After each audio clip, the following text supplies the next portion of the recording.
kwanzi education is the key to success. Mukufamba kumachechi takatongokurawo zvichishedzerwa even internationally. That's what people know. Education is the key to success.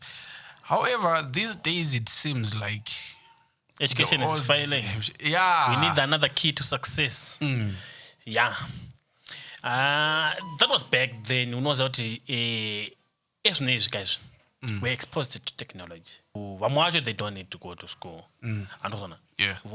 They are learning from the streets. Yes, from the streets. Watch over in the panana YouTube. YouTube inotodzidzisa vanhu kukunda kuchikoro. Yes, because vanotokupa iwo some demonstrations anenge achitori nema-practicals. Yes. Anotokudza ne-conclusion. Because kana takatarisa pavane tech iko zvino, pavane technology nekuri kuenda nyika, tichangoramba tichiti education yekunogara pabenji here is the key to success, or education yepabenji inongokubetsera kuti uchinje reasoning yako, ungokwanisa kurelata nevanhu in a way iri more formal, or maybe no, you know what I think zvakanaka. But now to what extent? Andozvinzwisisa. Tramba chingofocus here nekuenda unogara pabenji. Andozona. Yeah. Hatisi kuti chikoro chakaipa.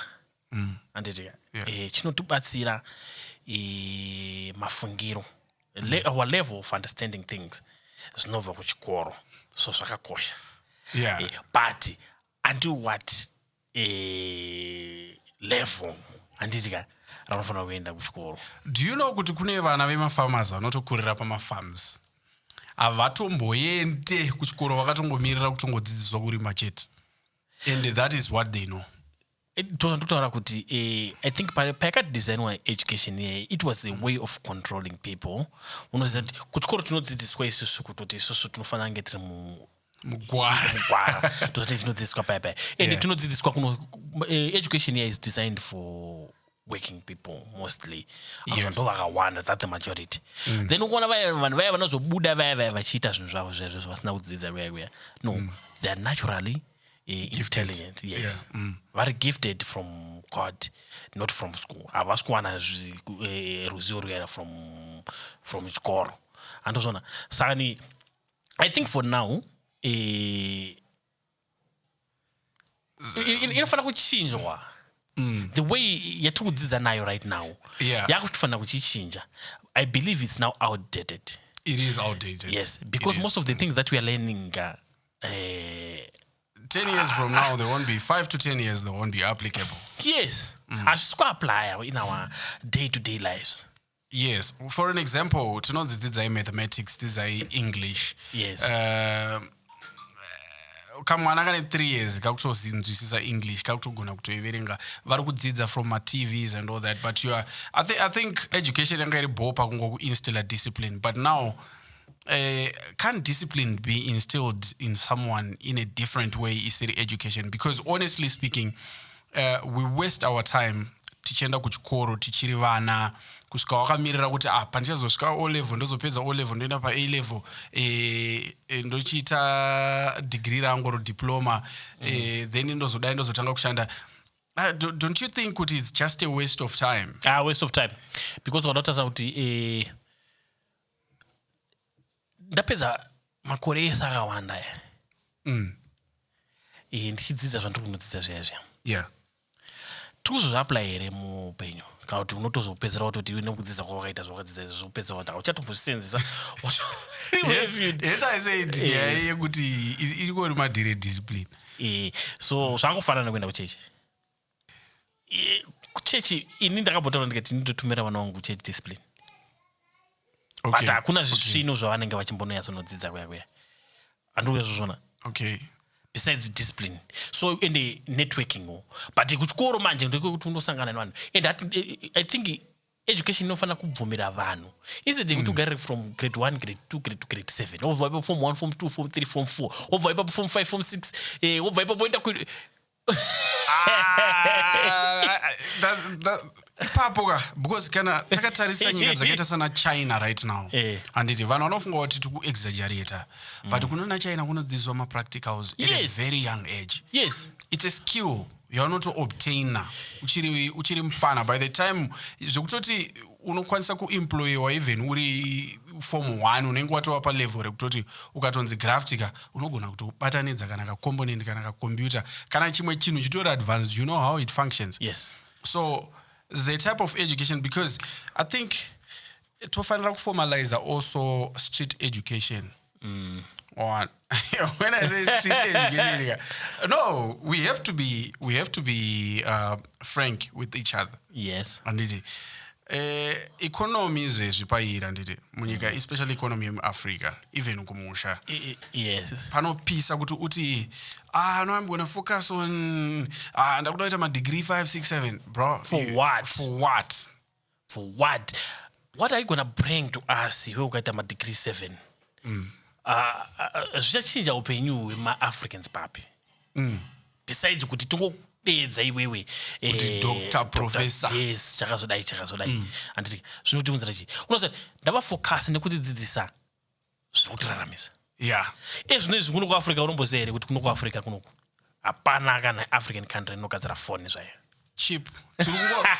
Tikungoburitsa mafoni. Mota takatangwa dzidriver rini, makombiyuta takatangwa mashandisa rini, hatina kana yedu yatamboti tagadzira. not even one. I am a headphone ayatiri kuimpota everything. So tiri kudzidzei mucheka chaiwo kuchine kambani inogadzira mucheka iri makambani mangana anogadzira mucheka. Hakuna mucheka kwayo meno kana tiriko zvawo maybe very few but zviri kubuda andoona manje because we are no longer focusing on that. Zvakafanana unoona varimi vanhasi vaiva they believe kuti vanotoita more money than nekutengesa ma-inputs than kurima. That's what we are now believing. So tinoenda kunodzidza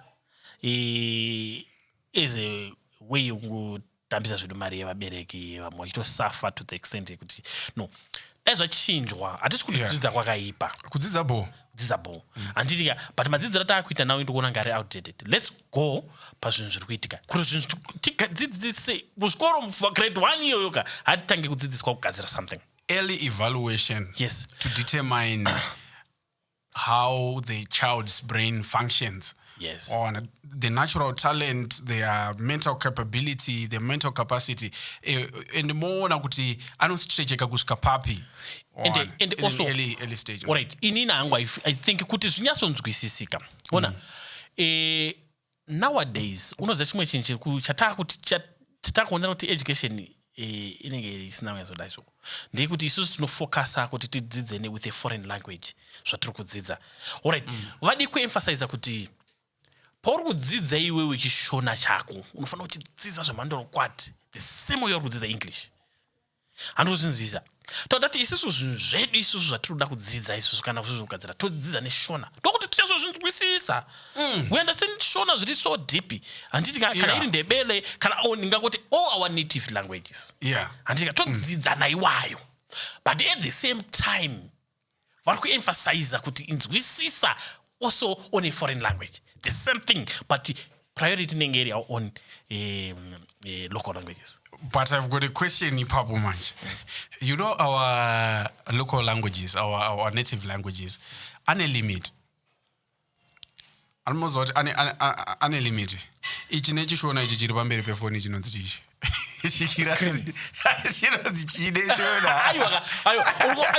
That's why that was just betaura. Tokutanga ndati isusu. Tofana kudzidza shona. So deep tinyasonzwisisa everything chatinonzwisisa kuEnglish. Unoziva kuti tisuka takaningirikinza takatena our shona isusu is no longer shona. Aisiri hakuna shona kadero. Shonglish yakasangana nepart 1 andikuona manje. Musanganiso ya. So ini ndiri kuti kuti zvinyasonzwisisika zvinhu izvozvo.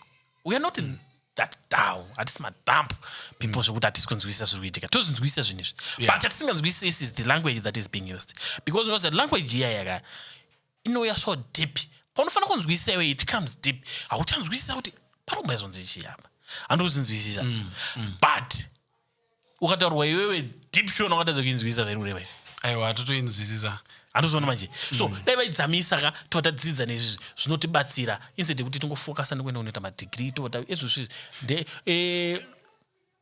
pane muno muSouth Africa there's a guy a Zimbabwean guy akugadzira mota yake inonzi Mureza but it's not popular.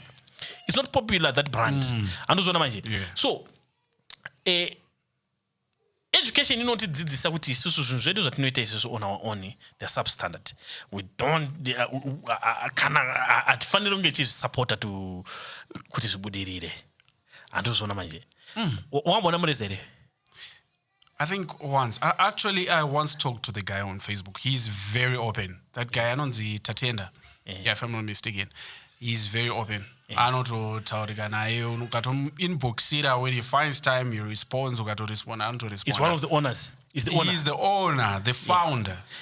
He's very accessible. So, uri kuona zvinoitika ndezvekuti nyika dzese dzakabudirira dzeugozi avachafocusa nekuenda kuchikoro maitiro atinoita no vari kufocusa nekuenda kunoinventa zvinhu kunogadzira zvinhu kuti zvinhu zvibudirire. Isusu tiri kuenda kuchikoro kunodzidza how to consume. Baba kamuroherwo kanoitwa vana kuchikoro ka zvichinzi dzidza chete nzwisisa chirungu aiwa ka ndozvanditaura kuti pepe unoziva zvaunoroherwa pepe the language yavari kucommunicatwa nayo ndo yavanenge vasinganzwisise dai vachitaurwa neour own language vangadai vachinzwisisa. Now ukaenda kuna ana China zvinhu ndopa vakutodzidza chirungu unoziva the reason why vakutodzidza chirungu because vanoda kuzoenda uko kunoba zviri kuitika uko kuti vaunze kunyika kwavo but first language yavo is their own language. Ndo zvataifanira kuita kunoka kutodzidza isusu todzidza instead yekuti tinyanyodzidza kuti tinge tichitaura mavhoko mamwe ari so deep kai asina chaari kutunzira chirungu achitiunzire something patepo kuti tichitaura paipa kuchitaura kwatinoita kuyaka kuti so deep akuite just like our former president was so good at speaking. But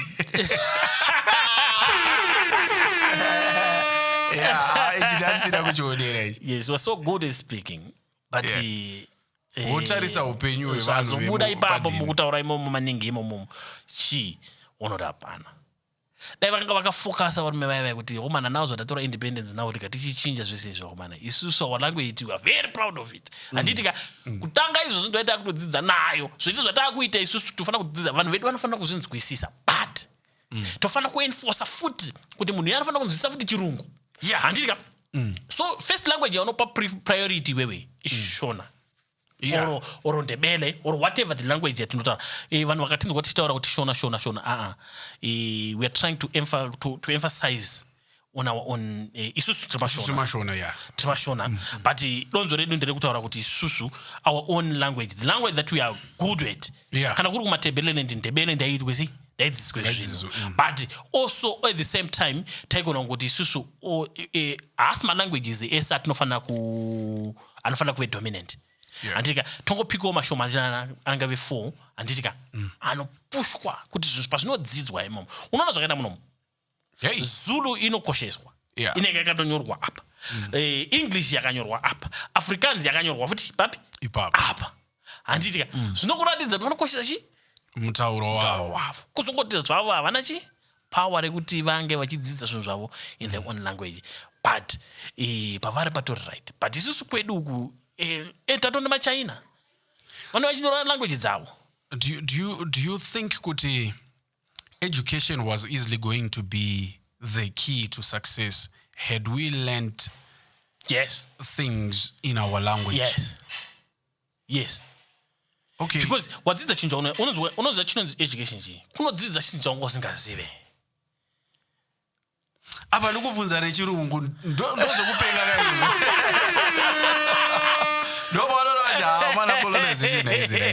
No. It's also to accommodate those who doesn't understand because this conversation you have to educate everyone else. And so you have to speak. So kana tichida kuenda mberi, all right, today we are asked to make a decision. Do you think kuti kusimbisa ma local languages and empower the teachers who teach my local, all right, the culture yekutaura my native languages. Do you think kuti zvine change yazvichaunza anytime soon kana takatodyiwa kudhara? Because no, hatisatadyiwa. Zvinongoenderana nekuti ndezvipi zvatiri kutoda. Zvinofanira kubva from government level. Government ikamuka yakati nhasi Shona is going to be the first language yatinodzidziswa nayo. Select from a province. Yes. The whole country. Because we don't want to leave anyone behind. Munhu wese anofanira kudzidza zvatichadzidza isusu kuno tiri kuHarare nezvatichadzidza tiri kuBulawayo. Anditika tadzidza which language Ndebele here kana kuti Shona anditika tikudzidza chinhu one. So government inofanira kuenforcer anditika tovatanzwisisa but kwete kuti tingodzidza. Andikuzvona zvatanga tichidzidza zviya zvekuti isusu mashu inokava sei head, thorax, abdomen. Ndauri iwewe wakazombozwana kupi izvozvo? Pane pawambozwana muupenyu wako pazviri kusenza zvinhu ndosaka ndandichitaura kanyaya yekuti dzaingori skiri dzekuti vanhu vave disciplined, because kumemorize kwauri kuita kuti head, thorax, abdomen, it helps develop your brain to a certain extent. But paferere chaipo chaipo hakuna kwatinosangana nazvo life one. Even chero ukaenda kumabiologist ukatarisa mhuka dzavanotarisa ka zvine mashu hazvine mhashu one. So all right, going back to pani point yamambotaura, the importance of learning street or the importance of obtaining street education for survival purposes. Looking at our country, ndadzokera kuchirungu. Alright, chirungu chinobetsera kuexplaina. Alright, looking at our country, the state of the nation, I don't think kuti izvezvi it would be advisable kuti mwana wako ange achifocus solely on mabhuku ekuchikoro. I think vana vanofanira kutotanga kutodzidziswa vari vafana kutotsvaga mari chako, kutonzwisisa kutoti aiwa ukuona kuti chii uchanoitako IT dzako bo hapana chakaipa. But for you to survive in this country, because IT dzinongobetsera kuti brain dzivhurikewo chichichichi nekuti futuristically pakazoitika mukana nokwanisa kudi inini chandinofunga chinofanira kuti the most important chatofanira kudzidza tofanira kudzidza how money works. Hustling, unozoti hustling chaicho inofanira kudzidziswa munhu from the tender age. Kuhustla handikuzvinzwisisa because ezvizvokadatasi tiri mahustlers tese tiri kuhustla bozi hakuna mabasa hakuna, but we are surviving, meaning we are hustling. Handiti so it becomes a very important course. Notoda kutotanga kutodzidziswa uri pasi wodzidziswa kuhustla. Tokataona kuti ndezvipi zvinhu zvatinogona kuita zvinogona kuunza pundutso. Because zvatiri kudzidza zvizhinji zviyazi ndezvekuenda kutonodzidza zvinobatsira vashoma handitika zvichisiya the majority. Handozvona manje imagine kuti kuchikoro daidzidziswa tese kuti unoita plumbing, unoenda kuchikoro izvi zvingoda kudzidziswa kuno mwana unoda unozochuza zvaunoda manje ndezvipi, because zvingadai zvaiwanda uri from pazasi zasi ipapo ungodzidziswa kupika kuti ndoda hangu plumbing, pamwe ndinoenjoya plumbing, pamwe ndinoenjoya carpentry, pamwe ndinoenjoya brickwork, andizvona manje. Yes. Wokura uchitoenda nazvo izvi izvozvo. Andokana kuti machina pane mavhidhiyo emachina ndachona itofanira tudiki tuchitogadzira mafoni. And the other crazy thing, you talked about plumbing. You talked about plumbing. Do you know that plumbing is one of the most futuristic jobs out there? Because all right. Europe right now, I've got a brother in Europe. Ando mabasa robadara. But guess what? Very few Africans are running those companies. Ma Arab do are running my companies. Plumbing. anoita maplumbing, mabasa emaoko. Mabasa emaoko aya. Andozvona. Isusu tinoda mabasa. Tinodzakadzidziswa kuda zvinhu zviri fancy zvisingati tise mari. Then vamwe vachitoita zvinhu zvacho zvatinofunga zvine tsvina ndo zvinotori nemari hobo. Andozvona manje. So and we realized that late. So dai zvizvo zvatanga tadzidza ka ndikutaura izvo tingadai tisina matambudziko. Tingadai tisina matambudziko. Because tingadai takatobada tingadai tichitoenda ikoko manje kuno vanhu vakatiunzira education iyaya. Alright.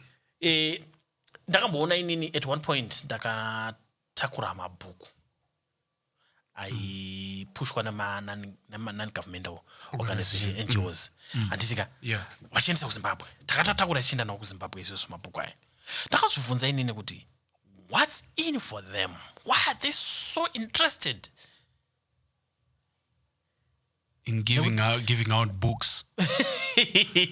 Unoziva kuti I think back then topakanga bank pakuda mu Zimbabwe dauchinja curriculum chichi, but they were pushing for that. They were still pushing kuti varambe vana vanatoona kuti isusu maitiro atakuita manje ka ezvinezvi zvikasato enforce kwa zvitori serious azvichinjike manje because it means iwo wakubuda museko riya ratakagadzirirwa revasenzi. Very few vari kubuda ka vachizono ita leaders of these nobody told us. Makambona kuti magraft aiselewa kudhara kwanzi kuti ugozova doctor, kuti ugozova lawyer. Kudzidza kwakanaka. Unoziva kuti tese atingapiwa. Unoziva kuti tinongodzidza zvimwe chete tese.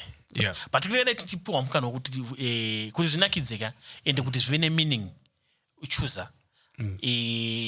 Atingazoita tese zvedu madhakaboy maplamba chichi tinozenge chidova mwaonekwa achita izvozvo andiona unotochuza tingadai unoziva madoctor angadai vachapika from tender age kuti this one want to be a doctor. Let's push him or hey kuti ave doctor anditika uyu anoda kuita lawyer uyu let's push them. Uyu anoda kuita plumbing uyu ndiye ari kuona ichimpa mari, let's push them into this. Vanoda kuita mechanics andozvinzvisa. Mechanics ziyati vanhu vanodzidza pamusoro. Let me tell you this story. I went kune imwe event. Remember the event yanakaenda drone piloting and stuff. Ndakadzidza something. You know, the aviation industry. Yes. It's a get-kept industry. Yes. Kwakazara varungu ende vanoita kupasirana. Panhandare yandakaenda baba. Kwakazara varungu, kabhaka karipo kane varungu, chakati pane varungu. Even mfana aiitisa tour these old flights, ma 747, ma Boeing, chichi. Mfana, I don't even think that he is 20 years old. So zazvinoreva ndezvekutoti kumhuri kwavo they were exposed to aviation because chinoita kuti tirambe tichingoti tichichesa chikoro nenzira yatichiri kuchesa nayo kumusha kuguta tapedza tozotsvaga mabasa. Inyaya yekusatoziva kuti maindustry akawanda. Ukaenda musupply chain is the same thing. Toziva musupply chain baba kuti chinhu chinzi chabva kuchina uku kusvika chasvika kuno ukuku. There is a lot that happens. So I think there are loopholes pane zvinosirirwa paeducation which is part ye hustling. Because in hustling kakana chiti uri kuhasla, uri kutsvaga, uri kubata uchiona kuti apo ndepapi uchitsvaga kwese ukawana pari kushanda then we'll follow that niche market. So that hustling is the one that will help you to open your mind. Kana wakutsvaga basa one. But manje kana usiri munhu anohasla usingazivi kuti diesel rinotengeswa kupi. Aiwa ndozvogara inotenga mapambu pari kudhura. Unoona kuti do you know kuti diesel rinotouya kuno ku South Africa panoita namiddlemen ari kubva ukoko. Ari kubva kunana India kana musoroko. Ari kutodya mari nazvo izvozvo. Yeti isi tikutoziva kwari kuwanikwa. So inyaya yekuti hatina kudzidziswa that part of hustling. Inini I believe kuti inofana kutove subject inofana kuto introduce right now. Right, we are far from changing the way we are irikudzidziswa nayo zvinhu. But let's include some things there. Hustling should be a subject. Sure, I'm telling you. Gato bizawo PE kana zvimwe zvitei voisa hustling. Yes, hustling. Because kuno ku Africa kuno tima hustlers shit. Very few very few ukatotarisa kuti zvakafanana munomu Yeah. no wonder why vachicomplain astereki macompanies akabatwa nevarungu vanopasirana mikana Anopasirana. isusu topasirana chii poverty Topasirana poverty. for sure yasozvitarisisa izvozvo kuti wewe ukuzosvika paipai unogona kuzosvika paipai nekuti wadzvanyirwa kana kuti utori linked now unenge uri linked to the government andozvona but unoziva kuti government ka mahustlers wofuti aya havana chavanoproduce havana chavanogadzira kavanhu vaya andozvona manje so yeah How do we introduce madiri manufacturing? Nyaya yefoni yaya. Baba izvezvi uri kuona Microsoft yagadzira girazi so kagirazi kakadai so kavari kuti futuristically actually vakatotesta vakapedza nti kune quantum computing and stuff ivo vakauya nestorage yavo kangori kagirazi kari clear kudai so kanotooneka girazi normal girazi riri clear kakatopinga kanototakura mapetabytes not magigabytes andoona so ndozvinoratidza kuti dzimwe nyika dziri kufamba and the education yavakatunzira kunoko it's a different education neyavo ndiye udzvanyiriri andozvona yedu isusu kana taenda ikoko yavakatidzidzisa vakaziva kuti vana ava tofanira kuvadzidzisa vanofanira kudzidza kuzoya vachitisenzera at one point vanga vauya kwatiri handiti isu tisega tenge tingori mabhosa avo andozvona manje kana uchifunga ndiri kunyepa iwe tasa nhamba yevanhu vari kusenza vari vanhu vatema nenhamba yemabhosi vari vanhu vatema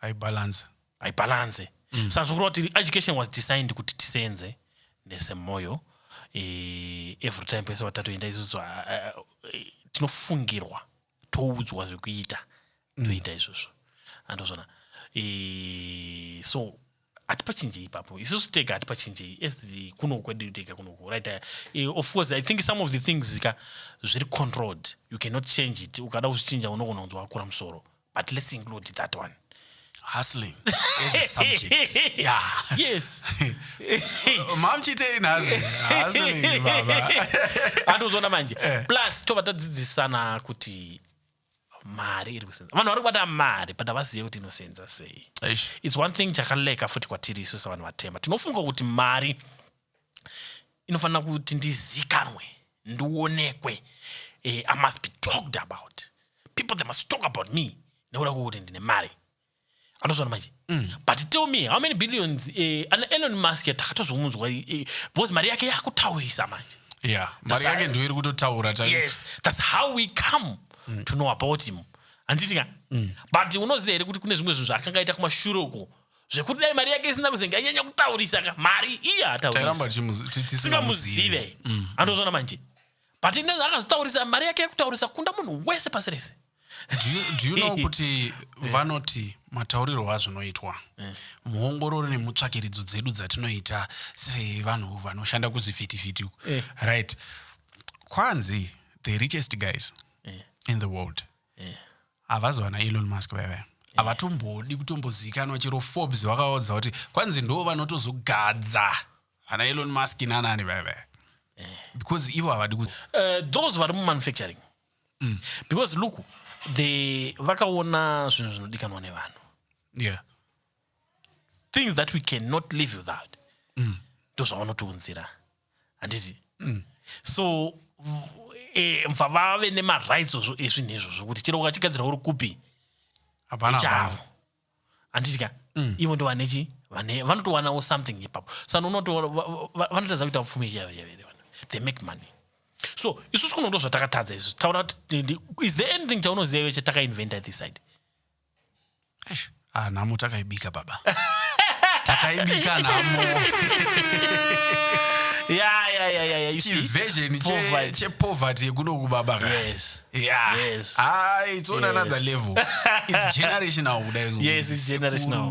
baba mai mwana zvese no problem unoona zvatakadzidzisa izvozvo aiwa inyaya yekuleka ruzivo rune chekuita nezvinhu zvine excita isu tiri excited nekuti ndaisa mari momwe andozvona manje not knowing kuti kune vanhu vanotori nemari dzakawanda wandisa Aish. vasingatomboningirinza vanopfeka simple isusu futi andozona manje ndopatinoleka paipa education yedu isusu iripo paipa pekuti anenge aenda pamberi pako iwewe anofanira kugara aripo ipapo ndowanda waiona isu tinorwisana manhamba ekuti number 1 tine top 10 top 10 andozona manje utodonzi number 1 number 2 kusvika number 10 kozoita bottom something anoona manje tisikati zvakatonyanya kuti iwewe ndakondemwa inini. And what's funny is some of these guys vaito performance very worse vaya vanhu vekuti maiseka muclass izvezvi ndo vari smart mustreet izvozvo. Yes ndopaonaona kuti pane kaskiri kaitwa paeducation idzidzi kekuti kasuppresse vamwe vanhu saka why ndodzekasiraoenda mberi. I still remember pagroup I joined this group rekuprimary chaiko chaiko vakagadzira group rekungoti hi guys taitotaura first anga ari the best mclass he was best overally kuathletics anga ari number 1 mclass anga ari number 1 kupiko he was the best even kusoka aitamba soka but izvezvi baba umaiti mimi angari kumashure kwari kuita sei ndoka havachatofonereki nhamba dzavo hadzitobatika havapindi pazvimagrupu zvenyu zvewhatsapp vari kuhasila unoziva kuti ndo zvandotaura kuti wana education yanoita sei but those vanoencourage kunzi focus aesthetic nayo vanoluza focus then vanenge vari kumashure kwaikwa ndo vanosara vachichionera vachiti aiwa izvi zvakadhakwa these guys vari kumhanyisana nemabhuku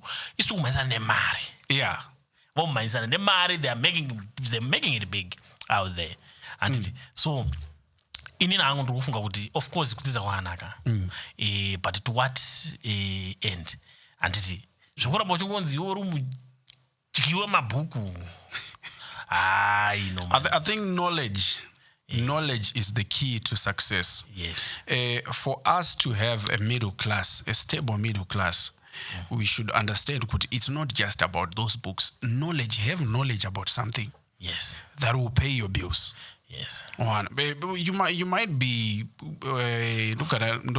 alright, maybe a historian but history dzako nemamiriro akaita zvinhu dzinogona mukana wacho unogona kuita mushoma because mahistorian makawanda.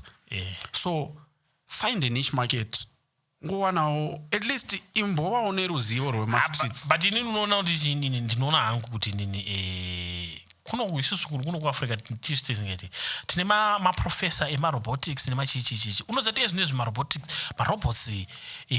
ndo zvinhu zviri kutonga but tinavo izvozvo vari kuitei nazvo zvavakadzidza aiwa vakapiwa vakaimpawiwa kwatiri isusu madofu kwatiri isusu madofu vango mentally they were empowered to understand because some of the things that they will be studying ndezvemakore akudhara ukokoko early years of robotics.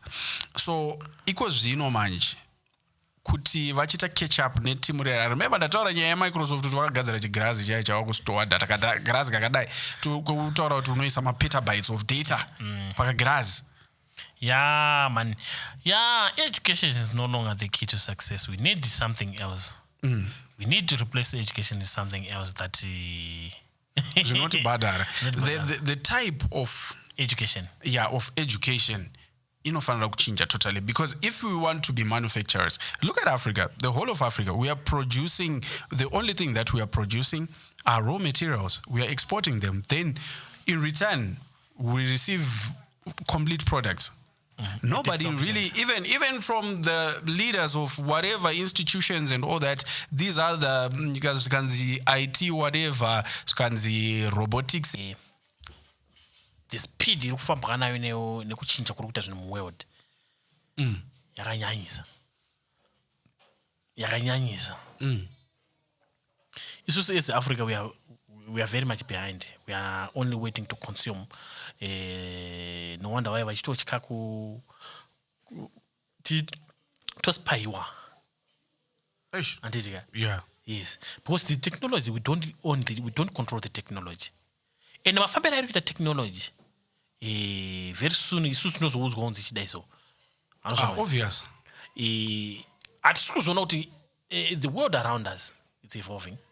Isusu tokuramba tiri kumashure tichidzidza zvinhu zviri outdated handiti hazvichasenza zviya hazvichasenzi ezvino zvandoona kuti Elon Musk antori nechimwe chirongwa chake chekuti chiro wakazvarwa usingataure iwewe you can actually neuro whatever andozvona manje you know togona kutaura tichiseka kudai so all right, I'm going to give you an example. Let's look from 2000 to 2026. 2000 to 2005 vakadevelopa anditi speed yavo yakawedzera let's say times 1 kusvika pana kubva pana 2005 kusvika pana 2010 kubva pana 2010 paworld cup paya kusvika pana 2015 mukuona kuti vanga vainventa zvinhu zvakaita sei speed yavo yanga yamultiplier times maybe times 50 kubva pana 2015 kusvika pana 2020 baba times maybe 1,000 or 100,000 then kuzobva pana 2020 kusvika pari nhasi isusu tichitei. Do you think kuti but okay it's to our advantage kuti they are inventing then we consume tinokwanisa kukopa. I'm an official fan of Wayez. I've been supporting Wayez since day one, even when they were building their manufacturing facility and all that. But what I can tell you, Wayez, I think in one street, it's not even popular.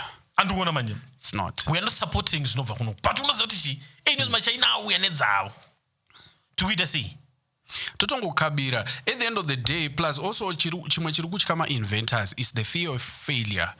Nekuda kuti izvezvo right because Wayez inofanira kunge chitodhura kudarika dzimwe mota dzese. Imo munyika medu tofanira kunge chitoprotector because it will be designed for our terrain.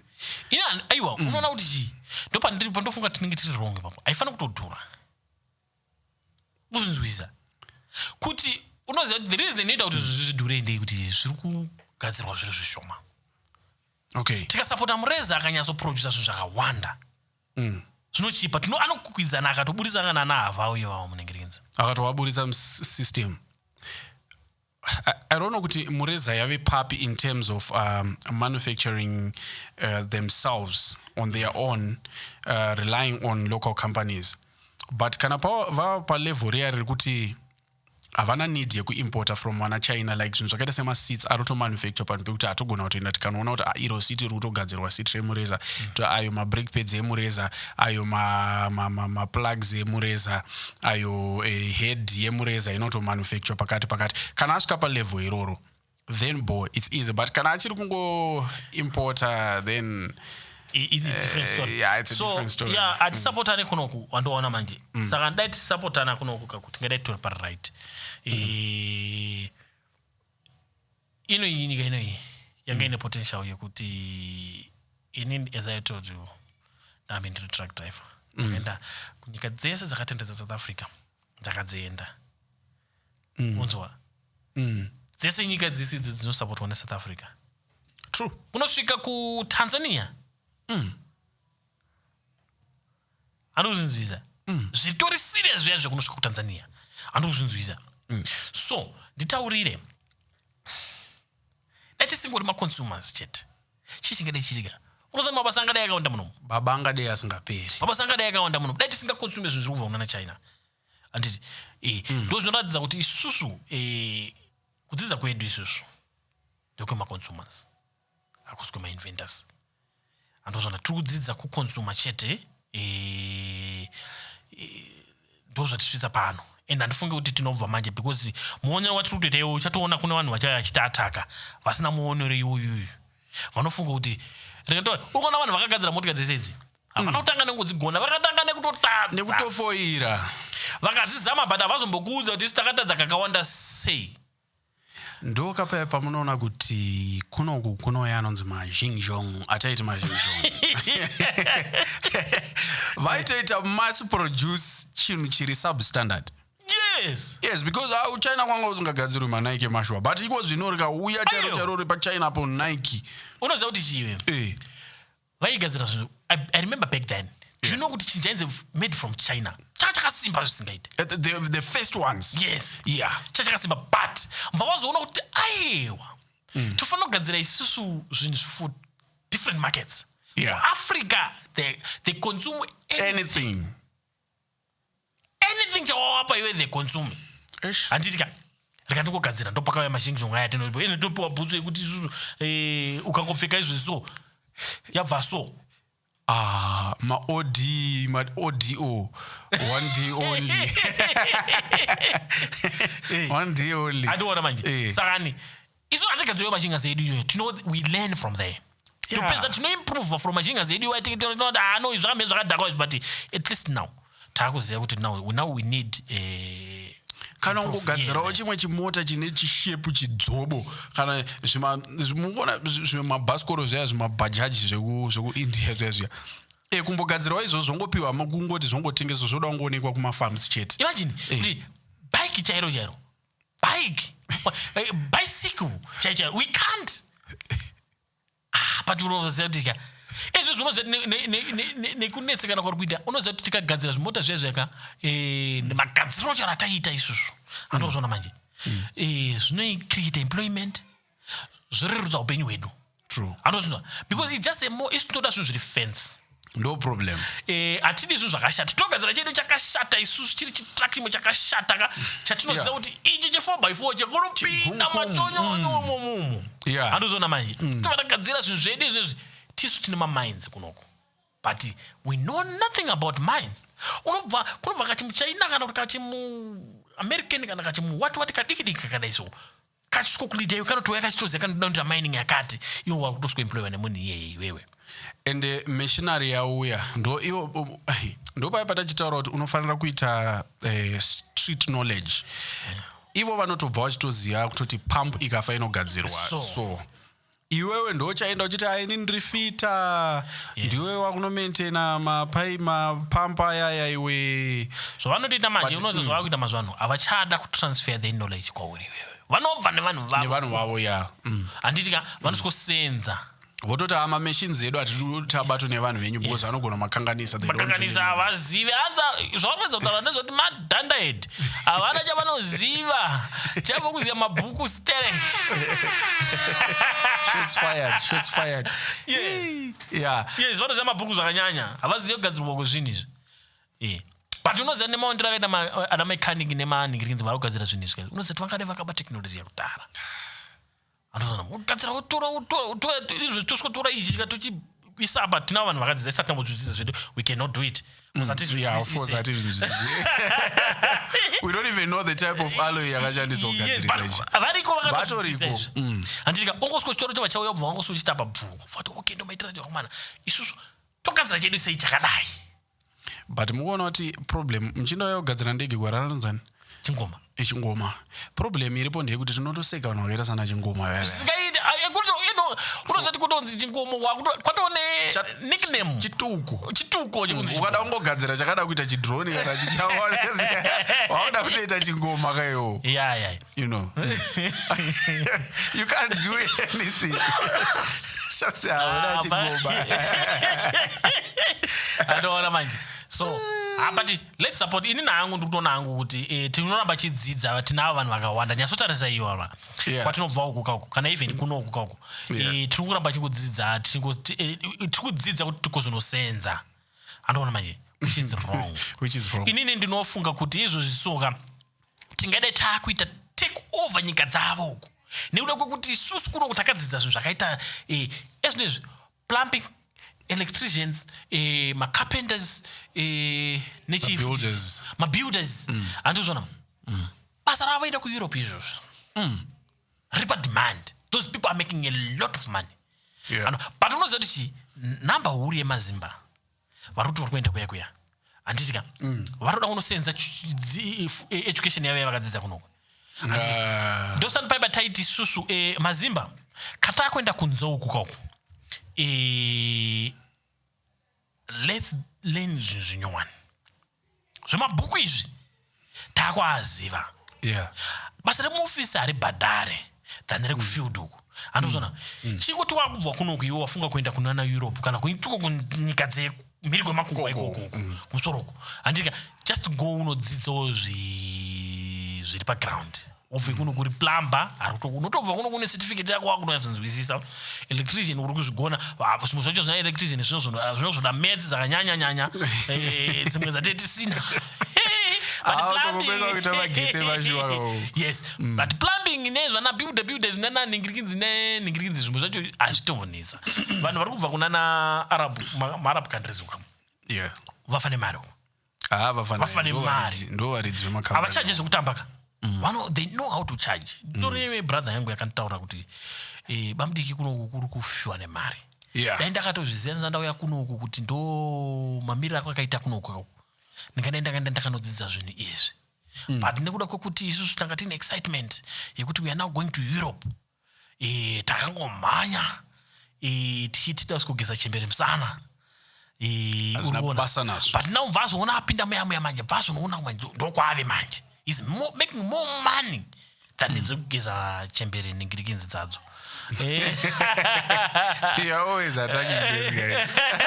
No, andisikuvaataka. I'm trying to motivate them. Vamwe vedu isusu anozvinzwa anofila kuve attacked nezvo ndiri kutaura ka handizi hako kuti tokubatsira sei, but inini I'm trying to motivate them kuti guys mabasa evakadzi nowanda wave kutoona vakadzi vedu kuno kuti vanogona kubata isati kune kubvisa vana mapamba akazvoda handitika but takusozvitangira uko kubvisa chembere kana ndiwewo wakabva usingagoni kana kubvisa napkin remwana waunozvibate zemwana zvitorina nebale zvemachembere handikuzona manje. So dzidza zviri challenging sevarume, dzidza izvo zviri challenging ende unozva the rate yekuti sei vanhu vari kuatakwa nevakadzi uku vari kuitwa yese kuno vafanana varume nevakadzi vafanana because ukakusenza basa rinoitwa nevakadzi yeweka vakadzi havachakuna semurume vanokuona semukadzi watoomwe wavo vanokurespekta sei. How are they going to respect you? Unoita soft. Yes, wanokuti this guy is soft. Wanokuona sengito. Handikuzona manje. Toza vanoziva kuti ndizozoka umwedu uyu. Handikuzona manje. But varume ingodzidza some of the things. Tinoda kuti tite take over the nyika yavo ikoko kuti tive dominant pazvimabasa zvamabasa izvozvi zvemaofisi zvinotokuwadza chero mahormones chaiwo vanakomana vanogona kutonetsa kubuda plus kwavari kuenda kunoona kuti hangu inini hangu vachatataka tinozviziva but there's nothing, it is what it is, ndo zvazvitongori. But tiri pakuencouragana kuti kana dai tachisiya nyaya yemabhuku tasvika uko of course kuvariko vamwe zvavo hatingave tese, hatisi kuti tese but sevanhurume number huru isusu varume we are born strong, tofanira kuita zvinhu zviri challenging. Handozviona manje ine zvikara tingadai tisiya kana kudriva motikari dziri maautomatic tingadai tisiyira vakadzi because vanoda zvinhu zviri soft, isusu tinoda zvinhu zviri hard tingadai tiri vemugigwa chete because ndo zvinhu zviri challenging unoziva kuti zvinotisimbisa plus zvinoita kuti inini I hate driving automatic ndinorivara but kana ndichinge ndiri apa pamanyo apa unosvika pacave change down ndinoinzwisisa zvisingaite because zviri challenging zvinoita kuti mind yangu igare iri alert. Ndosaka uchiona kuti zvakakosha vanotokurudzira kuti kana uri munhurume at least gara pamba pekuti panenge pane garage. All right, you have decided to live the suburban lifestyle but itawo mugarage mako mekuti unombopota chimbopinda umbonobata 1-2 umbogadzira umborowa woodwork chichichi urimo uchiita zvimaprojects zvako mugarage. Zvinokurudzirwa mentally zvakakosha. Zvinokubatsira stress kwezviri kudaro.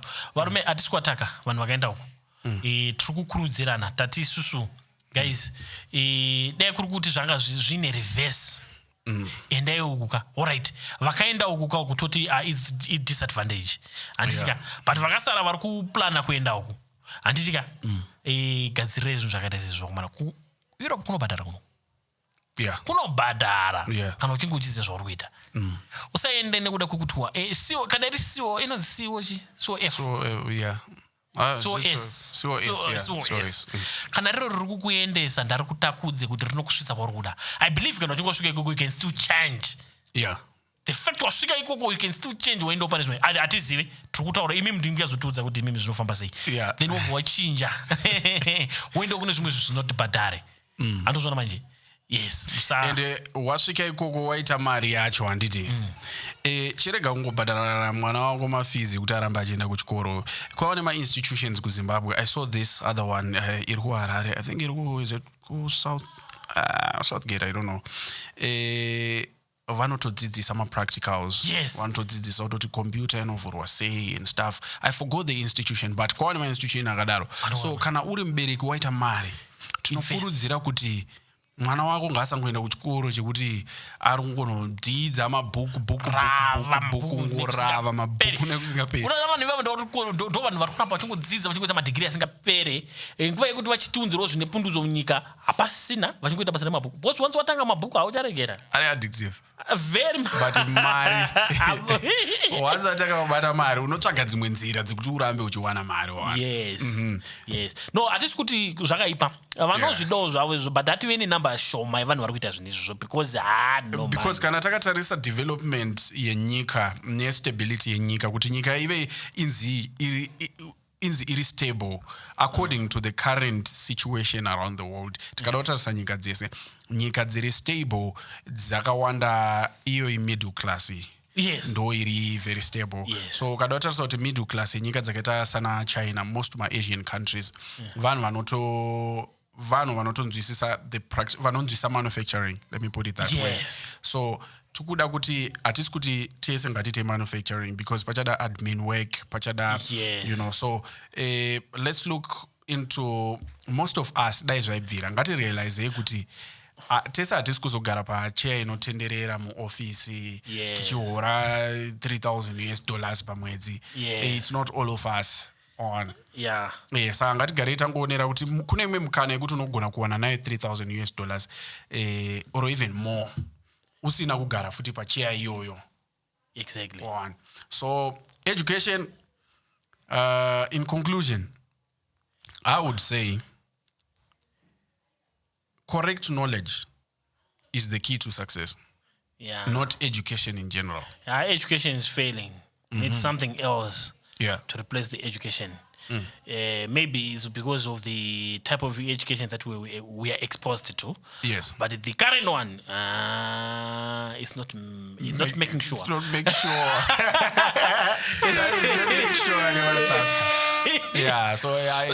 It's not make sure. We have tried it over the years. We have seen a lot of our ancestors, our grandfathers, our fathers who were very eloquent. The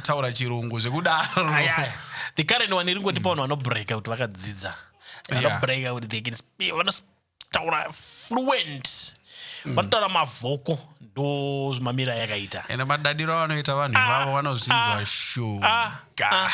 But anyway, palevel ravo vakatosvika hatisi kuti zvakaipa vakasvika but we just believe that it needs to change now.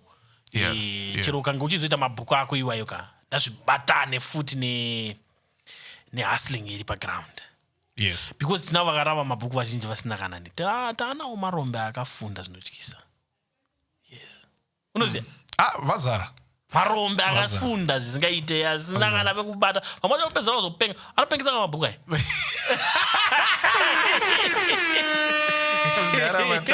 we need to close because kwanzi but kana ndakatarisa zvangu this has to be a collective approach. Nekusupportana. Vanhu ndavanzwisavo kuti this is not an attack. Of course togona kuita sounda zvedu kunge tiri kuataka, we are not attacking. It's something that chatida kuti tiuye patable. Andimona tiri kuonesanawo sei because look now, tine mageneration nemagenerations are wasted. Kuna mwe vasinatombosenza right now. Andikuzviziva vatoka kuma-40 something years vakutosvika kuma-50 years vasingaziti kusenza zvinoreve zvakasvamba yazvomira sei. Andozvona inyaya yekuti we are not exposed ngeuchinose because enda unodzidza something ungozva kamari kako kuchina unoza kuchina machina vane mari inotyisa unomboziva izvo. Nhamba yemachina ari kuita mamillions vari kudzidza mining toidzidziswa hatiidzidzi tisi tine mamainzi acho toidzidziswa from young age handitika kuti unomina this is how you do it unodai so handitika todzidzwa kuinventa some of the things mamachinery edu atinosenzesa ikokwe ona magoridhe chairo kugadzira ring yemuchato yeah totadza kugadzira maring yemuchato chairo ring yemuchato inoda unaona Dubai inotonzi inonotenga ring kuDubai but goridhe racho munaro ring yakagadzirwa negoridhe maybe kana vachisa in alloy vanongoisawo mbichana but you know those simple things we can do them womirira futi tinawo maengineers edu izvozvo yeah I don't know man but there's something kana kuti alright kana kuti vanogona kunge vaine chido but chimwe chinozonetsa manje unoziva kuti zvinhu izvi zviri capital intensive andozvona manje zvinotoda kuti ukange level racho iroro rinofinancwa negovernment ikati tambe takatarisa uku tinamuka mangwana takatarisa uku yobva itanga uchifinansa zvinhu zviya zvinoita andozvona manje so even my engineers they'll be motivated to invent some things andozvona manje so kana pachinge pasina bag unoita sei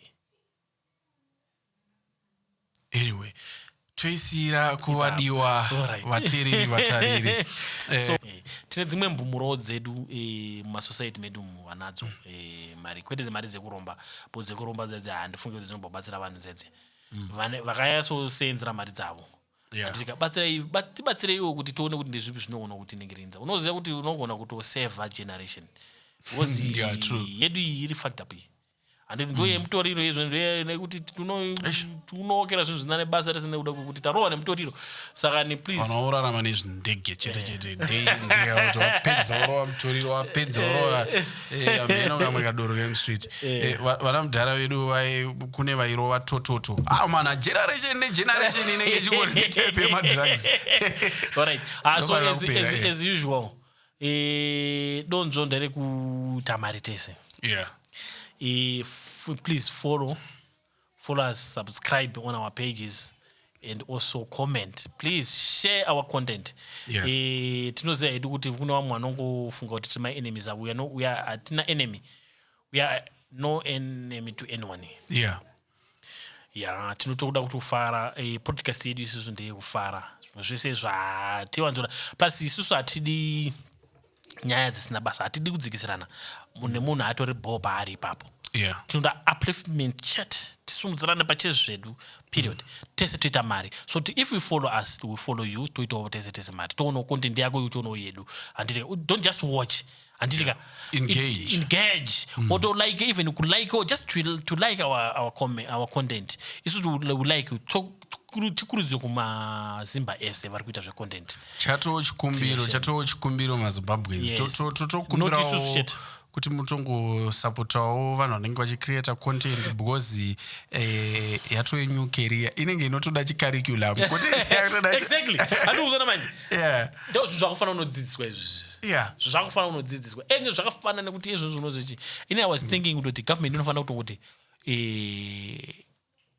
macomputers it's compulsory from grade 1 from grade 1 it's compulsory each and every school because computer yadhura kudhara because no computers chadhuri mana totadza kutenga alright mapentium alright kana kuri kuti kuti vanhu vangodzidza kuti vanhu vangowana knowledge kuchikoro for a school to be called a school haichafaniri kungonzi mabhuku chete chinofanira kunge chine at least unoita chii ini zvatondifungisa ndabva ndatofunga something I was thinking kuti pane chikoro chandakadzidza ini primary handitika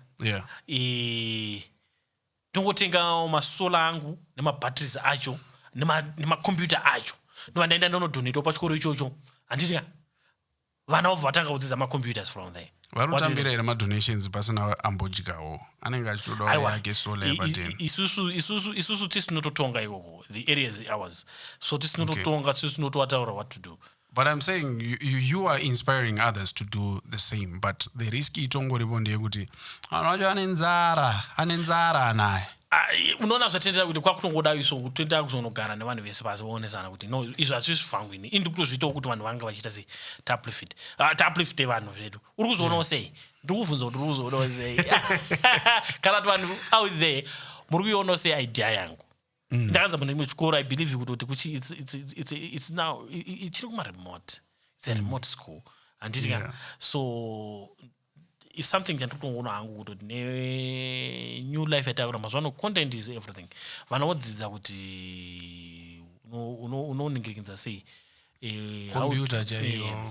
how do you run your things content unoita sei Because my tablet ari bo but anofurira one and kumaendesa kumucha anopwanyika. So I suggest kuti maybe ngatibotanga ine kutombohodha mapentium 4 kana nyika yazoone mari kana kuti vanhu vazoone mari tozotanga kuzoendesawo ma M1 M2 ma MacBook but zvamanje ngatibotorai ngatibotsvagai makombiyuta akudhara mazi anonzi mazi CPU mamwe ekupenga ya no zvinenge izvi zvongoita kuti chete vana vakwanise kuita sei vakwanise kudzidza ende kune mastarlink handizvozvona macho obva wabairira internet inenge iri pamunhu wese inosvika kwese Starlink inenge iri pamunhu wese handizvozvona plus unogona kutoenda kuna Elon Musk obva wamutaura kuti ndo chirongwa chatinacho kuti anogona kutokupa free because anenge achitida kuri uplifta vanhu kuti vadzidze vanzwisise.